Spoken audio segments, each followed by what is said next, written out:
So hello dear students, this side Prince Garg and आज मैं एक और इलेक्ट्रोस्टैटिक का क्वेश्चन जो कि जेई एडवांस का पास्ट ईयर है, मल्टी कंसेप्ट बहुत सारी चीज़ें अपने को सिखाएगा। तो आप उसको क्या करते हैं, शुरू करते हैं कैसे सॉल्व किया जाए। तो इसके अंदर देखो सबसे पहले क्या अपने को दिया क्या हुआ है, हमें इसके अंदर जो सबसे बेसिक सी बात है, जो जो इन्फॉर्मेशन दी अपन उनको एक साइड करके लिख लेते हैं।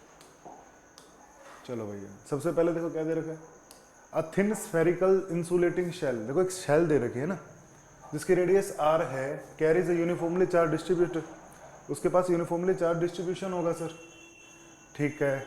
और उसके बाद हमसे देखो क्या बात की गई है, अ होल, उसका जो पोटेंशियल है सरफेस का वो v नोट है, और हमें बोला गया a hole of small area alpha time 4 pi r square, फिर alpha is less than 1 is made on the shell without affecting the rest shell, बाकी शेल को अफेक्ट नहीं किया। अब हमसे इसके अंदर पूछा गया है, हमसे पूछा गया which of the following statement is correct, कौन सी स्टेटमेंट इनमें सही है। तो सबसे पहले तो देखो क्या, magnitude of the electric field at a point located a line passing through the hole and the shell centre at a distance 2r, 2r देखो कितना बोला है, 2r पे बोला है, from the centre of the shell will be reduce by this. अच्छा ये v2 नहीं v नोट होना चाहिए। The magnitude of the electric field at the centre will be reduce by this. The ratio of the potential, अच्छा potential वगैरह के और बहुत सारी चीजें हैं। चलो ट्राई करते हैं। देखो भैया, तो देखो मान लो मेरे पास क्या है सर, एक शेल है, और शेल के अंदर से मैंने एक बहुत छोटा सा होल इसके अंदर बना दिया। इसके सरफेस का पोटेंशियल क्या दे रखा है, वी नोट दे रखा है ना, सरफेस का पोटेंशियल क्या दे रखा है साहब, वी नोट दे रखा है। वी नोट दे रखा है तो यहां से देखो मैं क्या लिख सकता हूँ, पूरी शेल का वी नोट दे रखा है, तो वी नोट क्या होगा सर, सरफेस का potential, and that will be equal to 1/4 pi epsilon, ठीक है, इनटू में नेट चार्ज, नेट चार्ज को मैं डेंसिटी सिग्मा मान लेता हूँ, sigma into 4 pi r square upon r, that will be the net potential, ठीक है सर। तो यहाँ से 4 पाई से 4 पाई निपट गया साहब, आर से आर निपट गया, तो यहाँ से वी नोट का जो वैल्यू निकल के आया वो क्या निकल के आया, sigma r upon epsilon, sigma r upon epsilon. तो यहाँ से सिग्मा देखो मैं आसानी से कैलकुलेट कर पा रहा हूँ, दैट सिग्मा, वो जो हमारा सिग्मा है वो किसके बराबर आया, that sigma will be equal to V naught epsilon naught upon r, V naught epsilon naught upon r, ठीक है सर। तो यहाँ से मैंने क्या चीज़ निकाली, यहाँ से मैंने सिग्मा निकाल लिया। अब इसके अंदर बाकी चीज़ों को देखो कैसे डिस्कस करेंगे अपन। तो सबसे पहले देखो पोटेंशियल को कैलकुलेट कर लेते हैं, वो थोड़ा सा काफ़ी आसान रहेगा। पहला सवाल तो क्या देखने, the potential at the centre of the shell will be reduce by this. तो अब इस सेल के सेंटर पे बताना है सर, सेल के सेंटर पे अगर थोड़ा सा सोचा जाए, एक चीज को नोटिस किया जाए, इसका पोटेंशियल जो डिक्रीज हुआ होगा वो इस स्मॉल पार्ट की वजह से हुआ होगा, ठीक है सर। कितना डिक्रीज हुआ होगा उस चीज को कैलकुलेट करने की कोशिश कर रहे हैं सर। पूरा पोटेंशियल तो मान लो इसका वी नोट था सेंटर पे भी, क्योंकि जो शेल होती है ना, शेल के अंदर फील्ड जीरो होता है, तो जो सरफेस पर पोटेंशियल होता है वही कहाँ हो जाता है भैया, सेंटर पे हो जाता है। तो इसकी वजह से निकलने वाला पोटेंशियल आप घटा देते हैं, है ना, रिड्यूस तो वही होगा, तो माइनस के जो कि कांस्टेंट होता है, और क्यू, क्यू क्या होगा सर, इसके ऊपर जितना चार्ज है, इसके ऊपर चार्ज कितना उसको लिख के देखते हैं।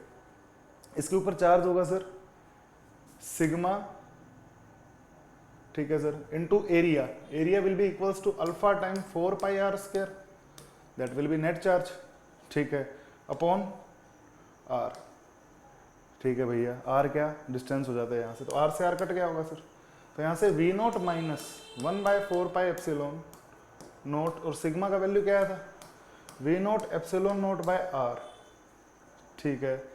आगे अल्फा 4 पाई आर, यही आना चाहिए।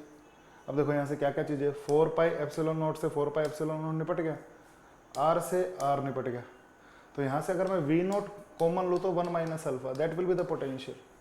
पोटेंशियल सर कितना रिड्यूस हो जाना चाहिए, इतना रिड्यूस होके बच जाना चाहिए, ठीक है ना। तो जो रिड्यूस हुआ होगा मान लो वो अल्फा टाइम वी नोट से हुआ होगा, ना कि 2 time alpha time V naught से, समझ गए ना। तो जो रिडक्शन हुआ होगा वो अल्फा टाइम वी नोट से रिड्यूस होगा, ना कि 2 टाइम। तो डी ऑप्शन तो आप गलत मार्क करेंगे, डी ऑप्शन सही नहीं है हमारा। उसके बाद मैं चर्चा करता हूं ऑप्शन सी पे। ऑप्शन सी देखो क्या कहता है, ऑप्शन सी बोल रहा है the ratio of the potential at the centre of the shell to that, ठीक है, टू दैट, तो मैं लिख लेता हूँ ना, पोटेंशियल एट सेंटर हमारा क्या निकल के आया था, V naught time 1 minus alpha, to that at a point r/2 from the centre of the shell towards the hole, hole की तरफ भी। तो भैया अब अगर मान लो उस पॉइंट को मैं x मानूं, जिस दूसरे r/2 पे इसने बोला है सेंटर से कहां पे r/2, इस पॉइंट को अगर x मानूं तो यहां भी मैं पोटेंशियल एट x लिख सकता हूं। That potential will be given bye वही सेम मेथड ओरिजिनली में से, इसकी वजह से कितना आया होगा उसको लिख लेते हैं। That will B 1/4 pi epsilon naught, sigma का वैल्यू है v0 epsilon not upon r into में इसका एरिया कितना है sir, alpha 4 pi r square. ये क्या लिख दिया सर मैंने, इसका नेट चार्ज लिख दिया डिवाइडेड बाय r/2। ठीक है सर, तो यहां से देखो अगर Vx को कैलकुलेट करोगे 4 पाई एप्सिलॉन नॉट से 4 पाई एप्सिलॉन नॉट निपट जाएगा, r स्क्वायर से r स्क्वायर निपट जाएगा। ठीक है, इधर बचा क्या, that will B V0 1 - 2 time alpha. तो हमसे रेशियो किसका पूछा है सर, हमसे रेशियो पूछा है V at centre upon Vx का, V at centre upon Vx का पूछा। तो इसको सोल्व करने से दिख रहा है अपने को ये चीज क्या निकल के आ रही है, 1 - अल्फा अपॉन 1 - 2 अल्फा। सही है सर, ऑप्शन सी करेक्ट होता जा रहा है, हमें ऑप्शन सी एग्जैक्टली करेक्ट मिल चुका है। अब आगे ट्राई करते, देखो फर्स्ट और सेकंड ऑप्शन में, फर्स्ट और सेकंड ऑप्शन को देखते हैं। हमें क्या बोला है देखना, फर्स्ट ऑप्शन और सेकंड में the magnitude of the electric field at the centre, centre पे मैग्नेटिक फील्ड की बात कर रहे हैं भैया। ठीक है, सेम चीज लगेगी। अब देखो फील्ड के सेंटर, शेल के सेंटर पे फील्ड कितना होता है सर, 0 होता है ना, क्योंकि सारा चार्ज यूनिफॉर्मली डिस्ट्रीब्यूटेड है, अंदर कोई चार्ज नहीं है, तो वहां पे नेट फील्ड क्या आना चाहिए, 0 आना चाहिए। तो ये जो बाकी शेल बची होगी उसका जो फील्ड होगा वो एग्जैक्टली अपोजिट होगा स्मॉल सेक्शन के, तभी तो नेट रिजल्टेंट 0 आएगा। तो स्मॉल सेक्शन की वजह से फील्ड लिख देते हैं यहाँ पर। तो that field due to small section, electric field due to small section, that will be given by 1/4 pi epsilon naught, sigma का वैल्यू लिखा sir epsilon naught by r into area कितना है sir 4 pi r square time alpha upon में centre की बात कर रहे हैं ना, देखो इसमें बी ऑप्शन के अंदर, तो जो डिस्टेंस होगा वो इस पॉइंट से r स्क्वायर टाइम होगा। ठीक है, तो देखो 4 पाई एप्सिलॉन नॉट से 4 पाई एप्सिलॉन नॉट कट गया, r स्क्वायर से r स्क्वायर कट गया, that will be equal to v0 alpha upon r, v0 alpha upon r। So B option हमारा गलत हो रहा है। अब उसके बाद ऑप्शन ए को देख लेते हैं। The magnitude of the electric field at a point located on a line passing through the shell at a distance 2r। देखो इसने क्या बोले, हम उस पॉइंट का डिस्कशन करते हैं जो ये बोल रहे हैं, ध्यान से देखना इसको। हमारी इस तरीके की शेल है सर, जिसमें एक स्मॉल होल है। अब मैं क्या कर रहा हूँ, इसके अंदर से एक लाइन को कंसिडर कर रहा हूँ इलेक्ट्रिक फील्ड के लिए, located on a line passing through the hole and the center of the shell at a distance 2r from the center of the spherical shell will be reduces by alpha v0 over 2r। देखो एक line draw कर लेते हैं जो कि centre से भी पास कर रही है और होल से भी पास कर रही है, ठीक है ना। Eight a distance 2r from the center of the spherical shell will be reduced by the magnitude of the electric field at a point located on a line passing through the hole and the shell center on a distance 2r from the center of the shell। अच्छा ठीक है, तो मैं वो point यहां मान लेता हूं sir centre of the shell से, तो यहां से कितना होगा सर 2r होगा। ठीक है, इसकी वजह से मान लेते हैं। तो थोड़ा सा नोटिस करें, अगर मान लो ये शेल कंप्लीटली फिल्ड होती, कंप्लीटली अगर ये शेल फिल्ड होती तो यहाँ पे जो इलेक्ट्रिक फील्ड निकल के आता वो क्या निकल के आता, KQ अपॉन 2r का स्क्वायर। ठीक है, अब इसमें से क्या किया, देखो ये भी तो रेडियली आउटवर्ड होता, इसमें से एक स्मॉल पोर्शन हमने निकाल लिया, तो उसकी वजह से जो फील्ड है वो कम हो जाना चाहिए। और कितना कम हो जाना चाहिए, देखो इससे तो r डिस्टेंस की दूरी पर है, तो that will be reduce bye k। अब इसके ऊपर कितना चार्ज है उसको लिख देता हूं, sigma alpha time 4 pi r square, sigma alpha time 4 pi r square. इस छोटे से पार्ट की वजह से जो फील्ड आना चाहिए था वो अपॉन में, अब इनके बीच का डिस्टेंस देखो, यहां से अगर 2 आ रहा तो यहां से क्या होगा सर r स्क्वायर होगा। बहुत सही। तो देखो यहाँ से हम क्या क्या लिख सकते हैं, तो अब इस चीज को थोड़ा सा सोल्व करके देखते हैं हमें क्या रिजल्ट मिलते हैं। आफ्टर सोल्विंग दिस, मैं देखो k upon r square common ले रहा हूँ, यहाँ से k अपॉन r स्क्वायर दोनों में से कॉमन लिया, इधर बच गया q/4 where q is the net charge on the whole shell, minus में sigma time alpha 4 pi r square. सही है सर। अब देखो Q का वैल्यू रखते हैं, K upon R square.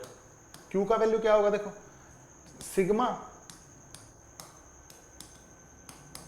Into में area of the shell minus, और इस सिग्मा का वैल्यू भी रख दो, v naught epsilon naught by r time alpha 4 pi r square. देखो बहुत सारी चीजें कॉमन आ जाएंगी यहाँ से, बहुत सारी चीजें कॉमन आने के बाद देखो क्या क्या कर सकते हैं हम उसको समझते हैं।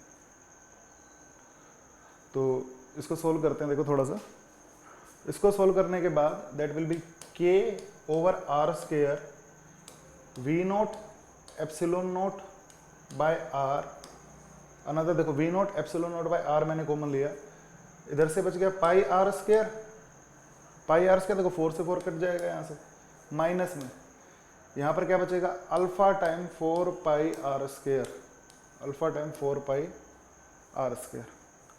अच्छा, और जो हमारा देखो इसको अब थोड़ा सा के का वैल्यू भी रख देते 4 पाई एप्सिलॉन करके, दैट के will be equals to 4 pi epsilon. अब मैं यहाँ से सब्स्टिट्यूट करने की कोशिश कर रहा हूँ। चलो तो इस के का वैल्यू क्या निकल के आएगा 1/4 पाई एप्सिलॉन नॉट, इधर से देखो नीचे आर क्यूब दिख रहा है, आर स्क्वायर से आर स्क्वायर काट देते हैं, तो यहाँ पे देखो बचेगा क्या v naught epsilon naught divided by, इधर सिर्फ एक आर बच चुका है सर, और उधर में बचेगा पाई माइनस अल्फा टाइम 4 पाई।